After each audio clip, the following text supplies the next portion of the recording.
Hi and hello guys, I'm Prasi and today we are gonna see the story of Malala's magic pencil. Do you believe in magic? When I was younger, I used to watch a TV show about a boy who had a magic pencil. If he was hungry, he drew a bowl of curry and it appeared. If he and his friends were in danger, he drew a police officer. The boy was a little hero, always protecting people who needed help. How I wanted a magic pencil too. If I had a magic pencil, I would use it to put a lock on my door so my brothers couldn't bother me. Stop time so I could sleep an extra hour every morning. Erase the smell of the rubbish dumped near our house. And I would use it to make other people happy. I would draw the most beautiful dresses in the world for my mother, the best buildings in the valley for my father, so he could open many schools where children would study for free. A proper ball so my brothers and I no longer had to play with an old sock stuffed with rubbish. Every night before I went to bed, I wished for a magic pencil of my own. And every morning I would wake up and check my cupboard, but the magic pencil was never there. One day I was throwing away potato peelings and eggshells at the dump. I was wrinkling my nose, swatting away flies, and making sure I didn't step on anything dirty in my nice shoes, when I saw a girl about my age sorting rubbish into piles. Nearby, boys were fishing for metal scraps using magnets on strings. When my father returned home from work, I told him what I had seen. It made him sad. Abba, I said. Yes, Johnny, he said back. I always liked when he called me dear one. Why haven't I seen that girl in my class? Because, he said, but he didn't finish right away. Because, Johnny, in our country, not everyone sends their daughters to school, and some children must work to support their family. Those boys will sell the metal scraps they find. If they went to school, their families would go hungry. School was my favorite place, but I had never considered myself lucky to be able to go. My father had always said Malala will live free as a bird. Now I wondered how free I had truly be. That night I thought about families who didn't have enough food and the girl who couldn't go to school.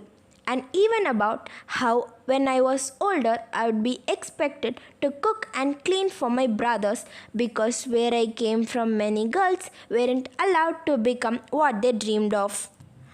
I knew then that if I had the magic pencil, I would use it to draw a better world, a peaceful world. First, I would erase war, poverty, and hunger. Then, I would draw girls and boys together as equals. Over the next few years, instead of wishing for a magic pencil every night, I worked hard in my school every day. I wanted to be one of the top students in my class. But soon powerful and dangerous men declared that girls were forbidden from attending school. They walked the streets of our city now. They carried weapons. One by one, girls stopped coming to school. Abba, where are all the students? They don't feel safe here anymore, Johnny. How could a few men stop all the girls in our valley from going to school? If more people knew what was happening to us, I thought they might help. Wishing wasn't enough. Someone needed to speak out. Why not me? I wrote about what it felt like to be scared to walk to school and how some of my friends had moved away because of the threat they faced in our city. I wrote about how much I loved school and how proud I was of my uniform. Once I started writing, I didn't stop. I wrote speeches and traveled around my country sharing my story. I even talked to a reporter from a famous international newspaper. People actually wanted to learn about my life. I spoke for all the girls in my valley who couldn't speak for themselves. My voice became so powerful that dangerous men tried to silence me, but they failed. And now my voice is louder than ever, louder because people have joined me, and together we make a chorus, standing up for what we believe.